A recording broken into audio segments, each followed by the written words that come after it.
What is that easy Lightning wallet that you can download without the complexity of opening your own channels, managing those channels, and running your own node? There's a lot of options, from custodial solutions to non-custodial solutions like Phoenix Wallet, that make it easy for you to join the Bitcoin network in less than a minute with no experience. My name's Darren. I got a lot of other video reviews and tutorials on my channel from other Bitcoin wallets and Bitcoin services, the best to use, DIY. In today's video, we're going to cover the review and setup of Phoenix Wallet, which I think is overall the best Lightning wallet for the average guy like you and me to use. We're going to cover Lightning Network wallet options, why the Phoenix Wallet is a top option, the setup and use of Phoenix, and how to send and receive Bitcoin, both on-chain and on the Lightning Network. Before I get to the video, got a word from this video sponsor, MrSatoshi.com. They make premium Bitcoin apparel with some designs that I would actually wear, from hats, hoodies, jackets, bunch of different designs. They got free shipping worldwide on a wide variety of colors, so you can kind of make it your own. If it's not a good fit for you, they would make great gifts or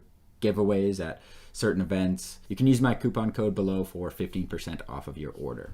So using Lightning can be pretty overwhelming for the average person. That's why there's been easy to use wallets that do it all for you. And the easiest way to do that is to use a custodial wallet. Examples of this are Wallet of Satoshi, Alby, Koinos, where you can download or sign up for a web wallet where they're always connected 24/7. All you need to do is sign up with a password. They give you a send and receive address, and they take care of everything on the back end. Now, the problem with this is there's no backup. They can have access to your funds or walk away with your funds at any time. So you can't really store a substantial amount on these wallets, but they're super easy for the average person to use. For the hardcore user, you could use Electrum as a self-custodial wallet where you only have access to those Lightning funds, but this includes running a node, running some scripts, getting it all set up, and it's just a little too hard for the average person. So there's got to be something in between that non-custodial and completely safe, secure, private, hard to set up wallet. And there is, and these are the in-between wallets like a Muun, Breeze, or Phoenix.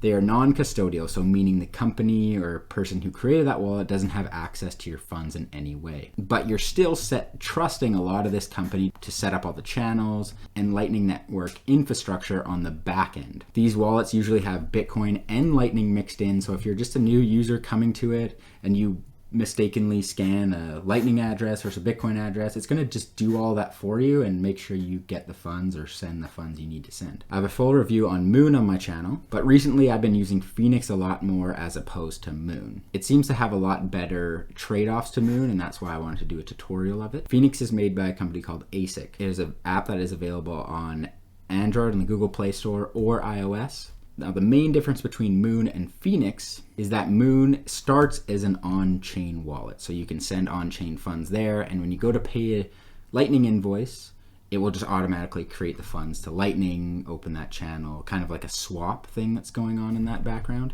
In a high-fee environment, this was not possible, and a lot of payments that couldn't go through on Muun when Bitcoin Layer 1 was getting really high fees in order to send transactions. Where Phoenix is different, it always holds your funds on the Lightning Network. So even if you send on-chain funds to Phoenix, it automatically converts them to Lightning and opens a channel for you. You can still send to an on-chain address from Phoenix, and it does all that in the back end for you. And Phoenix has a BIP39 seed phrase backup. So it has those 12 words like you're familiar with in a Bitcoin wallet, where Muun downloaded PDF of different types of seed words to restore it. And it just doesn't seem as secure for me.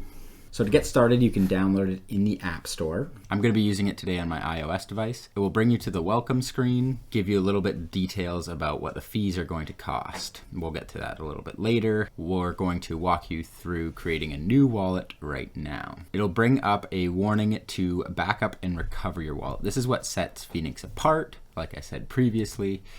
So we're going to click on that, and it will bring up all the information about your recovery phrase, instructions. We'll give you these 12 words. So write these 12 words down, keep them in a safe place. Do not show them to anyone. This is how you'd get back into your wallet if you were ever to lose or break your device. Now you can back this up via iCloud.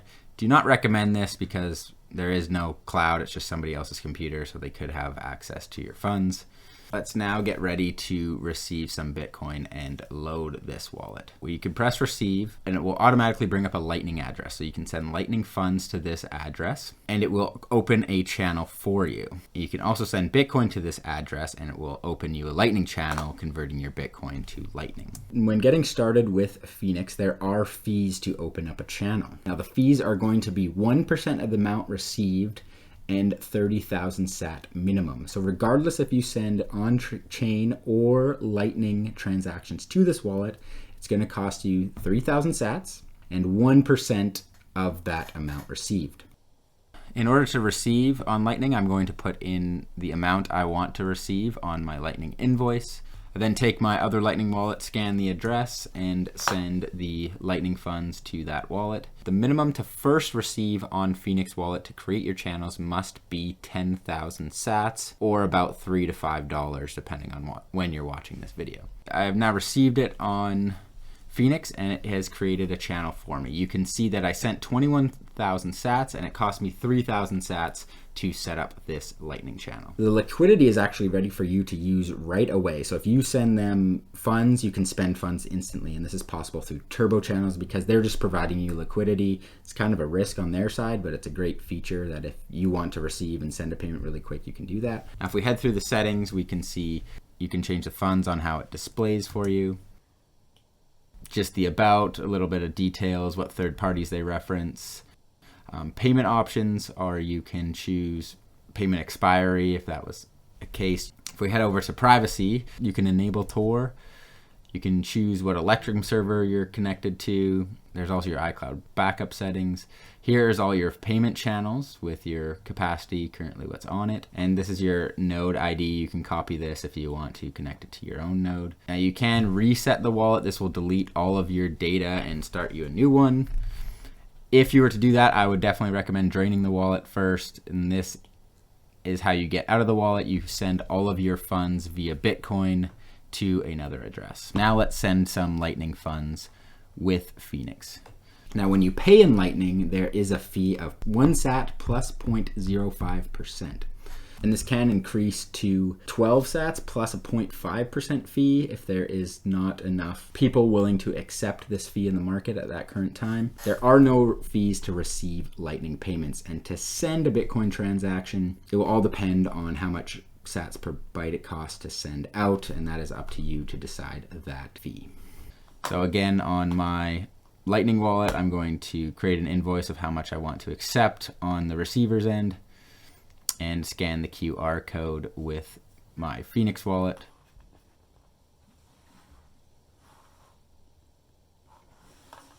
It'll bring up an option to tip. All I have to do is press pay and it sends the sats. I received it on my Muun wallet and you can see all of the fees here. Cost me 13 sats to send that. As always in Bitcoin, the sender pays the fees, not the receiver. And here's all the details of that transaction.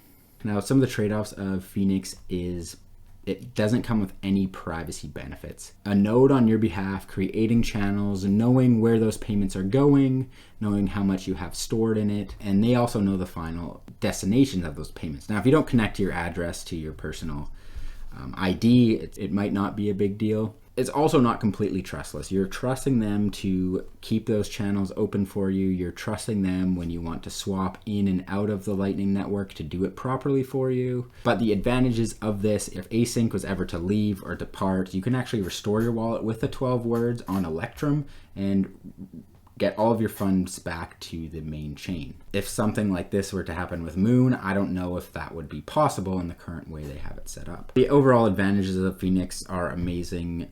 This is an easy wallet that works both with the Lightning network and on-chain. Whether you're accepting Lightning, paying Lightning, you just want it to work all the time. You don't really want to manage channels. As an app on your phone, you're pretty much walking around with a full Lightning node in your pocket. And in today's world, I think the fees of less than 1% are definitely worth it. All with the ability to restore it with a seed phrase if in case something was to ever go wrong. If you like this video, I have a lot of other videos on my channel about Bitcoin wallets, Bitcoin services. I have a website, bitcoinstartingpoint.com, kind of just organizes all of my tools, resources for you to easily kind of go through. If you have any questions, please put them in the comments. I'll be happy to answer them. Or if you want to message me, I'll be able to help you out. And thanks for watching.